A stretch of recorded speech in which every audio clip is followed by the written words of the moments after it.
लाओ त्से अगला सूत्र कहते हैं, एक बड़े देश की हुकूमत ऐसे करो जैसे कि तुम छोटी मछली भूंजते हो। जो संसार की हुकूमत ताओ के अनुसार चलाता है, उसे पता चलेगा कि अशुभ आत्माएं अपना बल खो बैठती हैं। ये नहीं कि अशुभ आत्माएं अपना बल खो देती हैं, लेकिन वे लोगों को कष्ट देना बंद कर देती हैं। इतना ही नहीं कि वे लोगों को हानि पहुंचाना बंद कर देती हैं, संत स्वयं भी लोगों की हानि नहीं करते। जब दोनों एक दूसरे की हानि नहीं करते, तब मौलिक चरित्र पुनः स्थापित होता है। चलिए अब इस सूत्र को गहराई से समझते हैं। लाओ त्से कहते हैं, एक बड़े देश की हुकूमत ऐसे करो जैसे कि एक छोटी मछली भूंजते हो। छोटी मछली भूंजना एक कला है। बड़ा सावधान होना जरूरी है, क्योंकि मछली इतनी छोटी है कि अगर तुम जरा ही ज्यादा भूंज दो तो जल जाएगी, अगर जरा ही कम भूंजो तो कच्ची रह जाएगी। लाओ त्से ये कह रहे हैं कि जीवन को शासित करना, अनुशासित करना बड़ा नाजुक मामला है। छोटी मछली भूंजने जैसा नाजुक। जरा अति हो गई कि भूल हो जाएगी। अतिशय से बचना होगा। एक ही चीज बचने जैसी है और वह है अति।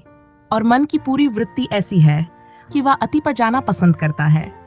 या तो तुम ज्यादा खाओगे या उपवास करोगे, या तो दिन भर होटल में बैठे रहोगे या पहाड़ों में भाग जाओगे, बीच में ना रुकोगे। या तो भोग में पागल रहोगे या त्याग में पागल हो जाओगे। और लाओ त्से कहते हैं, बीच में ठहर जाना ही वह नाजुक कला है।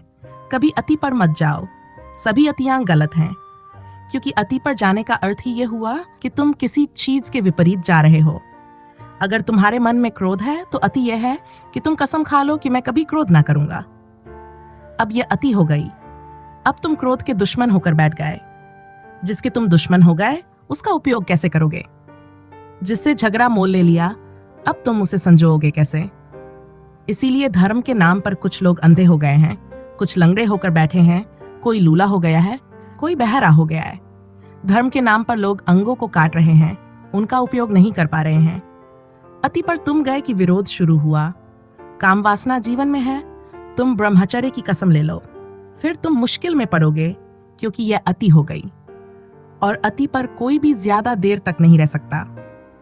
घड़ी का पेंडुलम भी अति तक जाता है कि फिर लौटता है। मध्य में ही कोई सदा रह सकता है, लेकिन अति पर कोई सदा नहीं रह सकता। मध्य ही शाश्वत विश्राम है। अति तो परिवर्तन है, वहां से तो जाना ही पड़ेगा।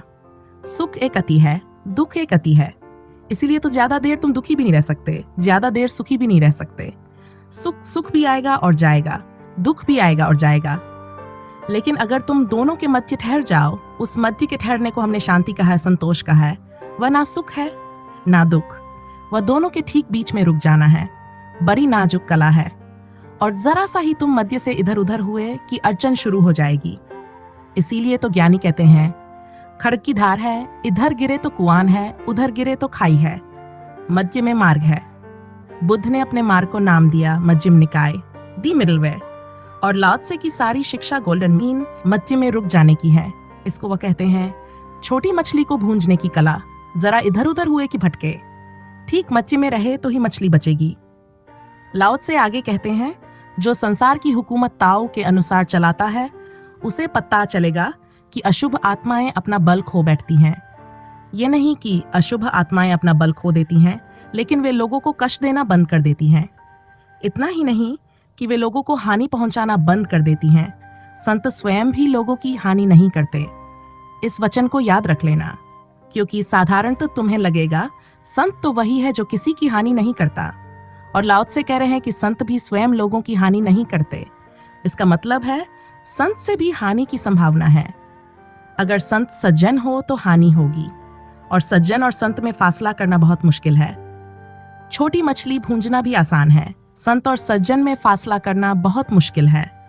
अक्सर तो यह होगा कि सज्जन तुम्हें संत मालूम पड़ेगा और संत को तुम चूक जाओगे, क्योंकि अति दिखाई पड़ती है, मध्य दिखाई नहीं पड़ता। अति में उत्तेजना होती है, मध्य तो ऐसा होता है जैसे है ही नहीं। अति में तो बड़ा शोरगुल होता है, मध्य में तो सब शांत हो जाता है, सिर्फ मौन संगीत होता है। तुम संत को चूक जाते हो अक्सर, सज्जन को कभी नहीं चूकते। सज्जन को तुम महात्मा बना लेते हो, संत तुम्हें दिखाई नहीं पड़ेगा। इसे थोड़ा ठीक से समझो। अपराधी भी दिखाई पड़ जाएगा, जो आदमी किसी की हत्या करेगा साफ दिखाई पड़ जाएगा। सज्जन भी दिखाई पड़ जाएगा, जो किसी को बचाने में अपनी जान दे देगा वह भी दिखाई पड़ जाएगा, लेकिन जो ना किसी की हत्या करेगा ना किसी को बचाएगा वह तुम्हें कैसे दिखाई पड़ेगा। संत कोई इवेंट नहीं है, वह कोई घटना ही नहीं है, इसलिए अखबार में उसकी खबर ही ना छपेगी। दुर्जन की खबर छपेगी, सज्जन की छपेगी, कोई किसी की हत्या कर देगा तो छपेगी, कोई अस्पताल को दान दे देगा तो छपेगी। संत ना किसी की हत्या करता है, ना जाकर कुष्ठ रोगियों के पैर दबाता है, अखबार के बाहर रह जाता है, संत जैसे इतिहास के बाहर पड़ जाता है। जहां घटनाओं का जाल है वहां तो अतियां हैं। हिटलर की खबर छपती है, गांधी की छपती है, लाओ त्से की क्या खबर छपेगी? लाओ त्से होता भी है कि नहीं इसका भी पक्का पता नहीं है। संत सदा संदिग्ध बने रहते हैं।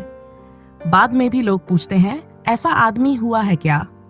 जब मौजूद होता है तब लोग उसे देख नहीं पाते, पहचान नहीं पाते। बाद में संदेह उठता है क्योंकि इतिहास में कहीं उसकी कोई लकीर नहीं छूटती। दुर्जन भी बड़ी लकीर छोड़ता है। एक आदमी ने अमेरिका में पिछले कुछ दिनों पहले 9 आदमियों की हत्या की। अमेरिका के सारे अखबार उसकी हत्या की चर्चा से भर गए। अदालत में जब उससे पूछा गया कि तुमने क्यों ये हत्याएं की, उसने कहा जिंदगी हो गई, मैंने कभी अपना नाम अखबार में नहीं देखा। इन आदमियों से मुझे कोई विरोध ना था। इनमें से कुछ को तो मैं जानता ही नहीं कि वे कौन हैं, क्योंकि मैंने पीठ के पीछे से गोली मारी है, तो मुझे चेहरे का भी कोई पता नहीं है। लेकिन अखबार में बिना छपे नहीं मरना चाहता था। जैसे पानी की प्यास लगती है वैसे ही अखबार में छपने की छपास लगती है। बुरा आदमी छपता है, इसीलिए तो अखबार राजनीतिज्ञों से भरे रहते हैं, क्योंकि इनसे ज्यादा दुर्जन तुम खोज ना सकोगे। सज्जनों की भी खबर छपती है। कोई दान करता है, कोई बड़ा मंदिर बनाता है, कोई अस्पताल खड़ा करता है, कोई कॉलेज स्कूल खोलता है, उसकी भी खबर छपती है। लेकिन संत की खबर छपने का कोई कारण नहीं है। संत बिल्कुल अकारण है, वह पानी पर खींची लकीर जैसा है, कुछ पीछे बनता ही नहीं। लाओ त्से ने कहा है संत ऐसा है जैसे पक्षी आकाश में उड़ते हैं, चहन नहीं छूटते। पक्षी उड़ गया, आकाश खाली का खाली रह गया, पीछे लोग खोजबीन करते रह जाते हैं कि यह आदमी हुआ भी या नहीं। लाओ त्से अभी तक संदिग्ध हैं। इतिहासकार अब तक राजी नहीं है कि यह आदमी वास्तव में हुआ भी। और संत का जो प्रभाव पड़ता है वह इतना काव्यात्मक होता है, क्योंकि संत एक संगीत है, उसका प्रभाव भी एक काव्य है।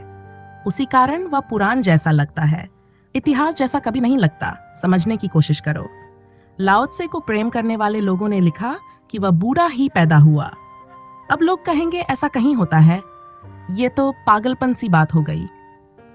80 साल का पैदा हुआ, 80 साल मां के गर्भ में रहा, और जब पैदा हुआ तो उसके बाल हिमश्वेत थे, एक भी बाल काला नहीं।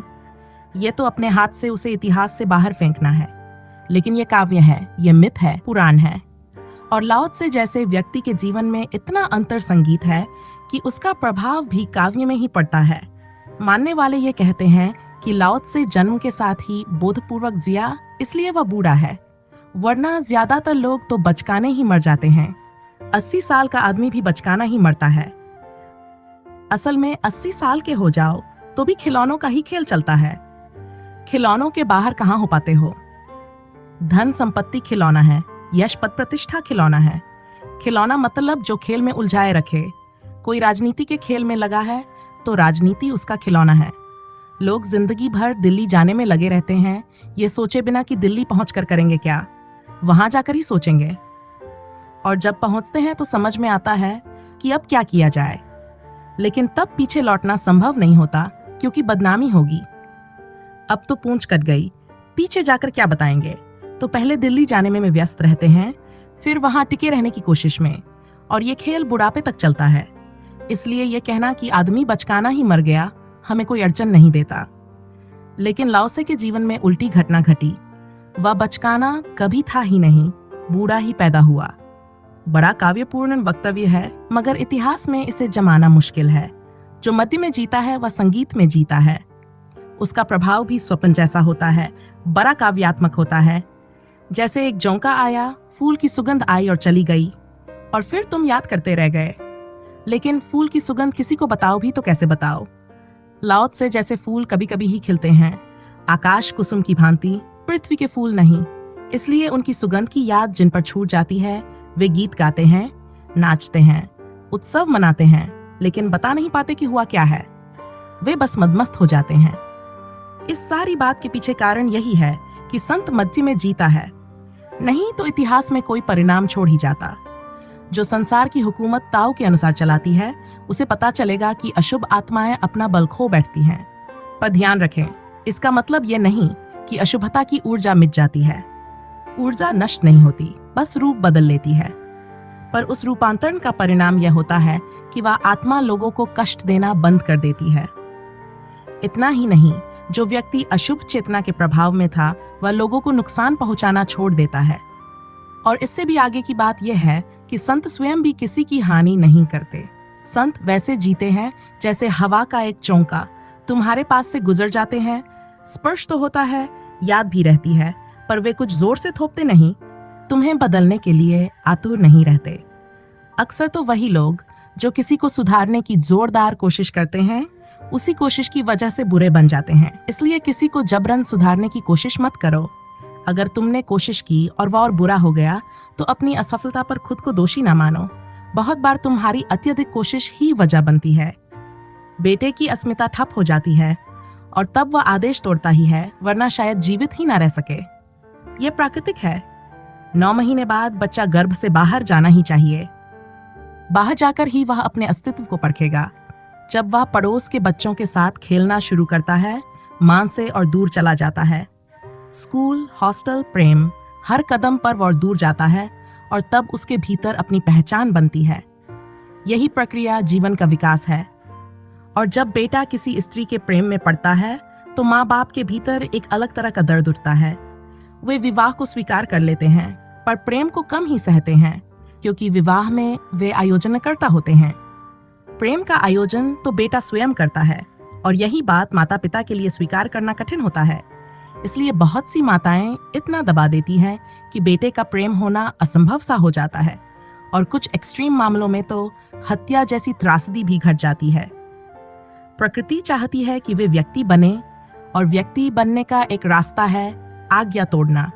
इसलिए माँ बाप को ऐसी सीमाएं देनी चाहिए जिनको बच्चा तोड़ सके और टूटकर उसे नुकसान न पहुंचे। यही एक बहुत नाजुक कला है। लाओ त्से आगे कहते हैं, संत भी लोगों की हानि नहीं करते। ये तभी संभव होता है जब शुभ और अशुभ दोनों के संगीत को उपलब्ध हुआ जाए।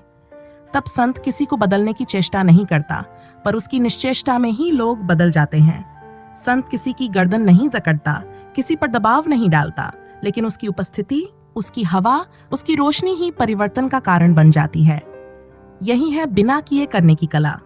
संत तो बस एक दीपक की तरह है जिसकी रोशनी में राह दिखाई देने लगती है और फिर इंसान स्वयं बदलने लगता है। दुनिया में 2 तरह के लोग हैं, एक मूर्ख और एक ज्ञानी। दोनों जंगल में रास्ता भटक गए। अचानक बिजली चमकी। मूर्ख ने आकाश की ओर देखा, ज्ञानी ने पैरों के पास रास्ता देखा। मूर्ख ऊपर देखने में उलझा रहा, ज्ञानी ने अपना मार्ग पा लिया। जब भी किसी संत के पास जाओ, उसके चेहरे, शब्दों, व्यक्तित्व में मत उलझना। अपने पैरों के पास देखना, क्योंकि वहीं रोशनी पड़ रही है। संत खुद रास्ता नहीं दिखाते, लेकिन उनके होने से रास्ता उजागर हो जाता है। अपने जीवन में भी ध्यान रखना, कभी किसी और को बदलने की चेष्टा मत करना। सीधा परिणाम उल्टा होगा। अगर किसी को बदलना है तो बदलने की कोशिश मत करो, बस खुद वैसा बन जाओ जैसा तुम चाहते हो कि दूसरा बने। फिर अगर तुम्हारे माधुर्य से, तुम्हारी उपस्थिति से कुछ बदल जाए तो ठीक, नहीं तो भी ठीक। प्रत्यक्ष चेष्टा हिंसात्मक होती है, परोक्ष संकेत ही मूल्यवान है। जब शुभ और अशुभ दोनों एक दूसरे की हानि नहीं करते, तब मौलिक चरित्र प्रकट होता है। वही वास्तविक स्वभाव है। जब क्रोध और करुणा में संघर्ष ना हो, काम और ब्रह्मचर्य में विरोध ना हो, राम और रावण तुम्हारे भीतर आलिंगनबद्ध खड़े हों, तभी अद्वैत की पहली झलक मिलती है। अकेले राम अधूरे हैं, अकेले रावण अधूरे हैं। हिंदू गणित में गहरे हैं। उन्होंने राम को पूर्णावतार नहीं कहा, कृष्ण को कहा, क्योंकि कृष्ण में राम और रावण दोनों संयुक्त हैं। कृष्ण में भलाई भी है और बुराई भी, और दोनों का तालमेल भी। कृष्ण क्षण क्षण को जीते हैं, पूरे जीवन को स्वीकारते हैं, इसीलिए वे पूर्णावतार हैं। राम अधूरे हैं, साफ सुथरे हैं, लेकिन एक तरफा हैं। पूरा इंसान कभी साफ सुथरा नहीं होता, उसमें रहस्य होता है, विरोधाभास होता है। राम को पकड़ना आसान है, कृष्ण को पकड़ना कठिन है। यही वजह है कि लोग राम के भक्त अधिक हैं, कृष्ण को अधूरा मानते हैं। कोई गीता के कृष्ण को मानता है, कोई बाल चरित्र वाले कृष्ण को, लेकिन पूरे कृष्ण को मानना कठिन है। लेकिन जीवन में पूर्णता उसी को मिलती है जिसने शुभ और अशुभ दोनों को स्वीकार लिया, द्वंद्व को पार कर लिया। लाओ त्से उसी परम बिंदु की ओर इशारा करते हैं जिसे वह मौलिक चरित्र कहते हैं। जब तक राम और रावण तुम्हारे भीतर मिल ना जाए, तब तक तुम अधूरे और बेचैन रहोगे। अधूरा कभी चैन नहीं पा सकता। पूर्णता मिलते ही परम शांति शुरू होती है। यही जीवन की अंतिम उपलब्धि है। तो आज इस वीडियो में इतना ही। आशा है आप इस सूत्र को जीवन में उपयोग करेंगे, केवल इसे बौद्धिक कृत्य नहीं बनाएंगे। फिर मिलेंगे अगली वीडियो में। धन्यवाद।